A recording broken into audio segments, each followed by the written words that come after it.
우리 대한민국의 헌정사의 최초로 현직 대통령이 체포되고 52일간 구속되시고 석방되었습니다. 이 엄청난 일이 있는 와중에 아직 결정된 건 아무것도 없습니다. 형사재판 진행 중이고 탄핵소추 진행 중입니다. 내란 수괴 혐의로 지금 탄핵소추돼서 헌법재판소에 탄핵 최종 심판을 기다리고 있는 와중입니다. 천대엽 처장님, 예. 대법원 행정처장으로서 저는 12.3 비상계엄은 대통령 행정부와 입법부 간의 87년 헌법체제에서 나타나는 모순이 골마터진 현상이다 이렇게 생각했다는데 여기에 대해서는 어떻게 생각하십니까? 많은 헌법학자들이 그와 같은 견해를 취하고 있는 것으로 알고 있습니다. 예. 자, 또 일부에서는 얘기를 합니다. 윤석열 정부는 제왕적 대통령제 하에서 검찰 독재 양상을 보이고 있다. 여기에서 동의하십니까? 그와 같이 이제 보는 헌법학자도 있다는 정도만 말씀을 드리겠습니다. 자, 그런데 명확하게 만약에 검찰 독재라면 이렇게 검사 핵심 중앙지검장을 비롯한 3인을 비롯해서 수많은 검사들이 이렇게 야당에 의해서 지금 직무정지되어 있는 상태 맞죠? 이런 일이 벌어질 수 있습니까? 만약에 대통령이 진정한 독재 그런 지위를 갖고 있다면 이렇게 멀쩡한 대통령이 확정 판결 없이 체포되고 50일간 구속되는 일이 있다고 생각하십니까? 정치적인 평가는 제가 할 영역은 아닌 것 같습니다. 하지만 이거를 독재가 아니라는 건 얘기해 줄 수 있잖아요. 독재라면 그런 일이 있을 수 없겠죠? 법무부 올해 차관 어떻게 생각하세요? 네, 뭐 특별히 그 부분에 대해서는 제가 뭐 단정적으로 드리기는 좀 한계는 있습니다. 자, 저는 분명히 이번 비상계엄 잘못됐다고 말씀드렸습니다. 그렇지만 비상계엄이 발동되게 된 배경 한번 저 표를 한번 보시죠. 자, 우리 22대 국회가 시작되면서 어땠습니까? 바로 우리 국회는 대화와 타협에 의한 소수의 의견도 존중하면서 대화와 타협이 우선이고 정 안 될 때 어쩔 수 없을 때 다수결의 원칙을 적용을 합니다. 그런데 기본적으로 중요한 안건마다 대화와 타협보다는 일방적으로 몰아치기가 국회에서 이루어지지 않습니까? 예를 보십시오. 92건이 무려 야당의 반대에도 불구하고 강행 처리됐습니다. 이 자리 법사위에서만도 30건 전혀 타협과 대화 무시당하고 오로지 일방 독재 방식으로 이게 처리가 됐습니다. 거기더 심각한 거는 또 특검 아닙니까? 무슨 일만 터지면 특검이에요. 특검은 어쩜 사법행정권의 예외 아닙니까? 정상적인 우리 검찰이 있고 수사기관이 있는데 국회가 나서서 수사 대상을 정하고 검사를 이렇게 정해라 라고 해서 국회가 정해준 대로 수사가 이루어지는 이 특검을 26건이나 발의가 됐던 거 아닙니까? 이게 정상입니까? 거기에다가 정말 심각한 건 탄핵 아닙니까? 탄핵이라는 건 뭡니까? 국회가 입법부가 행정부에 대해서 견제할 수 있는 최강의 마지막 수단 아닙니까? 현저하게 위법적 행태를 보이는 기관들에 대해서 국회가 마지막 수단으로 쓰는 이 탄핵이라는 제도를 몇 번이나 자행했습니까?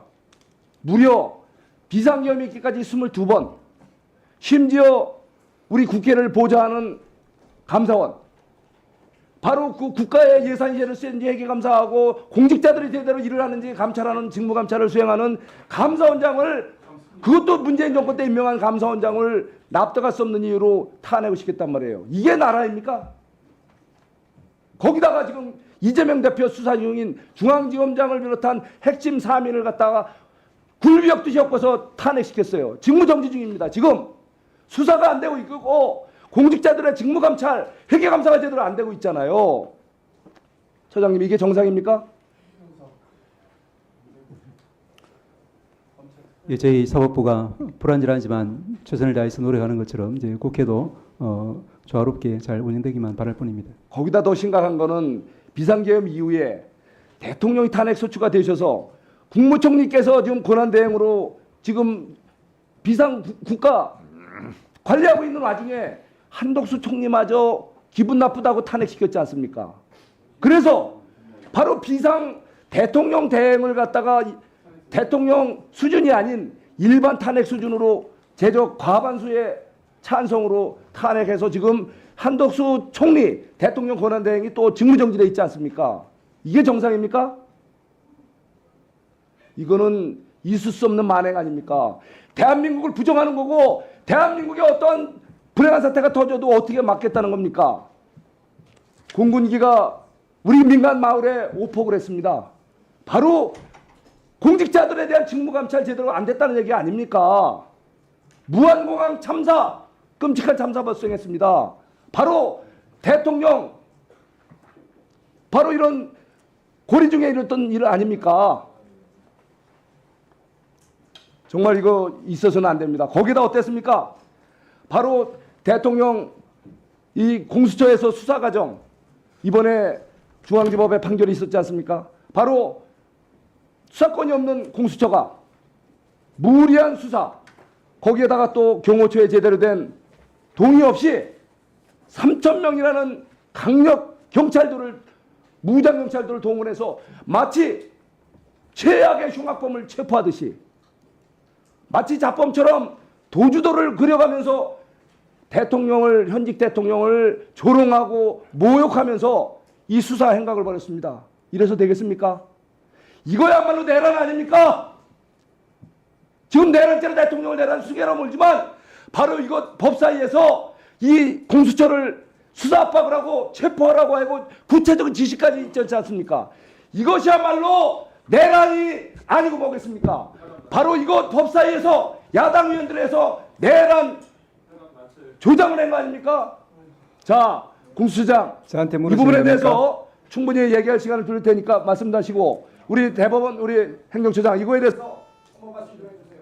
의원님 말씀이 너무 과하십니다. 저를 내란죄로 뭐 고발하신 걸로 알고 있는데 잠깐 얘기할 기회를 주세요. 예, 다른 정치적인 영역은 저희들이 언급할 상황은 아니고 저희 사법부는 조금 더 노력을 해서 국민들의 기대에 부응하도록 하겠습니다. 그 말씀만 드리겠습니다. 자, 바로 정리해 주세요. 지금은 행정부 대통령 제왕적 대통령이 아니라 거대 야당 입법 독재 아닙니까? 예? 공수처장은 무슨 할 말 있어요? 당장 당신부터 말씀을 드리려면 왜 또 말을 막고 그러십니까? 헌법을 파괴한 그 혐의에 대해서 엄중한 책임을 묻게 될 겁니다. 간단하게 자, 말씀드려도 정리해 되겠습니까? 자, 발언권은 송석준 의원한테 얻는 게 아니고 위원장한테 얻는 거예요. 위원장님 금방 말씀에 대해서 간단히 짧게 한 말씀드리겠습니다. 30초만 하세요. 네. 예. 뭐 저희들이 그 법원에서 정당하게 발부한 체포영장, 구속영장에 대해서 적법 절차의 원칙에서 한치의 어긋남 없이 법원의 명령장이기도 한 체포영장, 구속영장을 그 명령대로 이행했습니다. 그런 업무를 수행한 우리 공수처가 내란의 주체라 하니 지금 도대체 의원님께서 지금 이 신성한 국회에서 그리고 또 이 우리 공수처라는 어떤 정부 기관에서 일을 하는 것에 대해서 그렇게 모독할 수 있습니까? 신성한 국회에서 공수처장 자, 조용히 하세요. 됐어요. 됐어요.